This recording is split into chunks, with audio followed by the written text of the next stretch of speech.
Hi kid, welcome to this anti-bullying kid time story time. We have prepared a special play before you do this book. Yeah.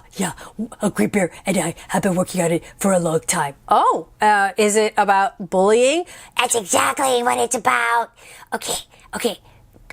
I'm gonna be playing a dual role of the bully and the hero. Because he is very versatile, and I will be playing the victim. Okay, go. Oh, hey, Doug the dinosaur, you're like the wrong shade of green. Oh, that makes me sad. And your teeth are pointy. Oh, yes, I come from a family of toothy people. Oh. Yeah, and you're a bad guy, and you should go away, and you don't deserve to have any friends. Woo-hoo, I'm so sad. I'm so lonely. I don't have any friends. I feel very, very negative. Ugh. Okay, now pretend I'm a new person, okay? Hey, you incredibly handsome guy that looks just like me, but he's a mean person. You stay away from my good friend Doug the dinosaur because he is just the right shade of green and he needs his teeth to eat. I mean, what's wrong with you? People need teeth. And also, he's a good person and you are a foolish person for failing to recognize that. Come here. Oh, I feel so much better now. I no longer feel victimized. I feel happy. I don't feel lonely. I have a friend, and thankfully he stood up for me, and now the world is a better place. The end. Thank you very much. Thank you. Thank you very much. Thank you. Wow, thank both of you for that amazing one-act play. Now that we've gotten you warmed up and into the mood to see, for more bullying drama, on Monday, Lottie waved goodbye to her mother, bye mom, and skipped to school. She had a new backpack, new shoes, a new teacher. It was going to be a great year. You know how you always have all your new stuff on the first day of school? But, it begins already. When she sat down at her new desk, someone behind her said, "Yick! What's that smell?" "What smell?" "I'm Grant Grizzly, and I say there's a smell, and it's coming from around you." Lottie peered inside her desk and sniffed. Grant Grizzly looked at her, held his nose, and laughed. Ha ha ha ha. Lottie shrank down in her seat. "Oh, maybe I do smell," she thought, and her stomach hurt, and her smile slipped. You do not smell, Lottie. Do not listen to him. He's just a cranky bully." Well, when Lottie got home, she told her little brother Jerome and her big sister Lily what had happened. There's Jerome. There's Lily. "Should I tell Mrs. Kahlberg?" Lottie asked. "I don't want to be a tattletale." "All Grant did was say something," Jerome pointed out. "If he does it again, give him a karate chop." No karate chops," said Lily, frowning. "And it's not tattling to tell the teacher, to let her know there's a problem. Still, why don't you try ignoring him first? Maybe he'll leave you alone." Okay, so his advice is karate chop. Hers is wait and see if it continues. And if not, maybe you tell the teacher. So Lottie decided to pass on the karate chop idea and try Lily's idea. On Tuesday, she ignored Grant. She ignored the hand that swiped her eraser. She ignored the foot that kicked the back of her chair all morning. She ignored the nasty whispers. Grant never did anything while the teacher was looking, but he didn't leave Lottie alone. If anything, it got worse. "She's so stupid. She doesn't even know when someone's talking to her," he told his friends in the hall. Then he yelled, "Hey, stupid!" right in Lottie's face. And they're all like, yeah, I just laugh at whatever my dumb friend does. Lottie's stomach hurt. Ugh, mine would hurt too. Her eyes prickled. She skipped morning recess and went to the nurse's office. But when the nurse asked, "What's wrong?" Lottie couldn't say anything. Later, back at home, she told Lily and Jerome what happened. "Smack him in the nose," Jerome insisted, always going for the physical option. No smacking," Lily said. "I think you should tell the teacher." Lottie shook her head. What if she thinks I'm a tattletale? Lily sighed. Well then, why don't you try to be his friend? Sometimes kids act that way because they don't have friends. Or you can make a joke out of it, Jerome suggested.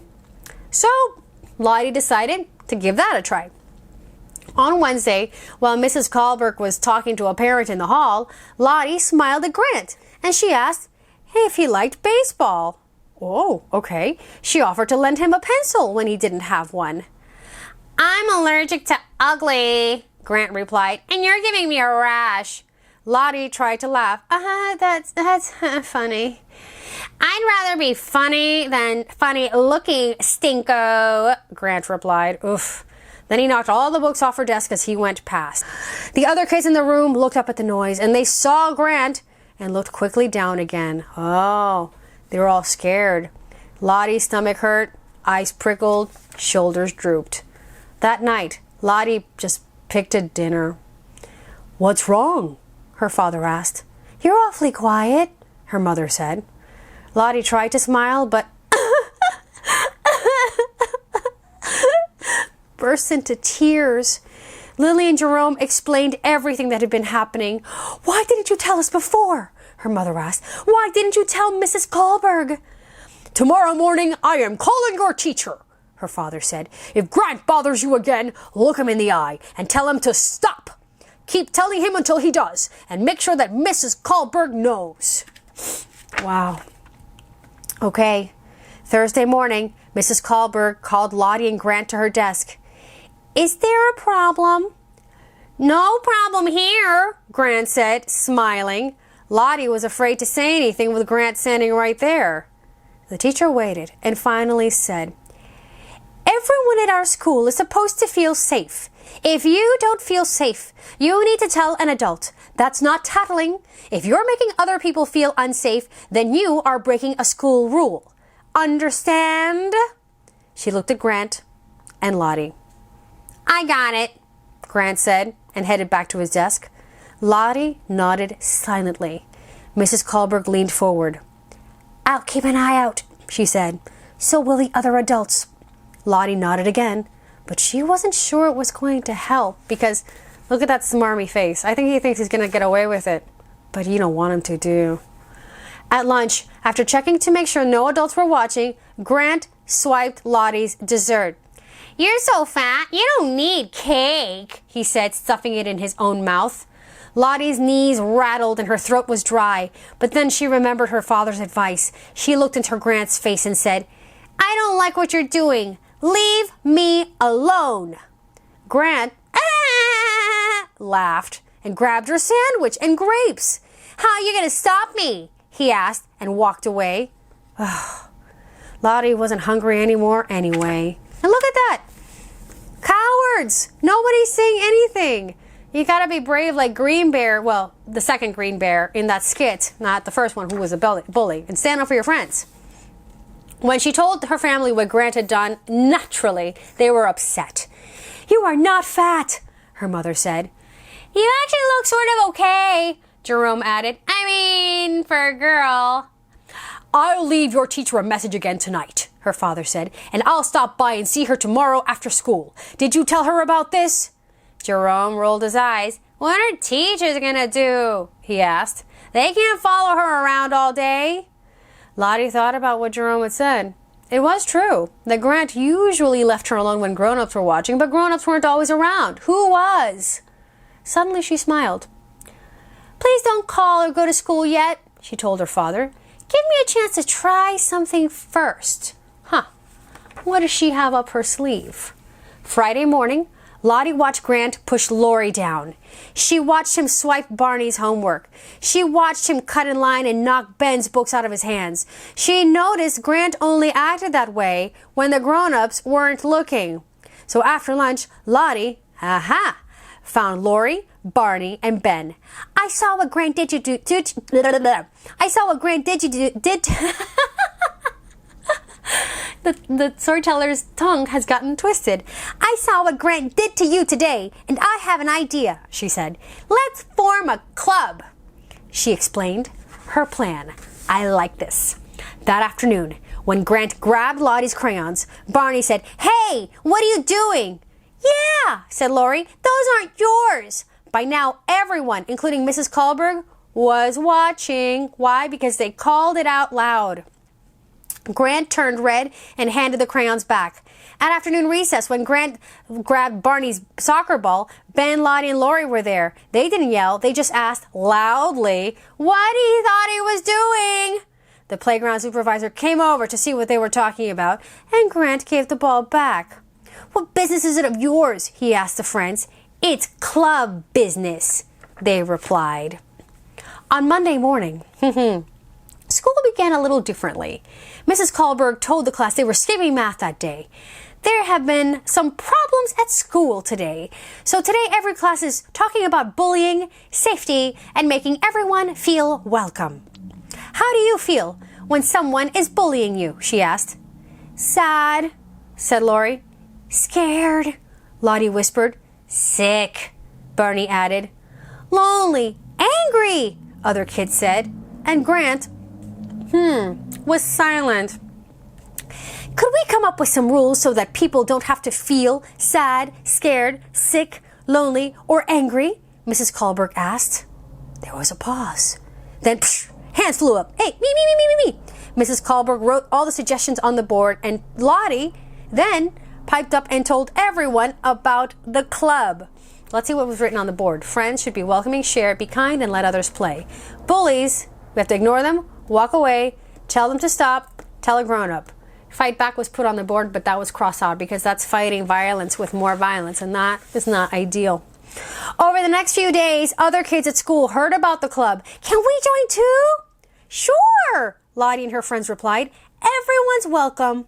Barney even came up with a great name for the club, the Bully Blockers.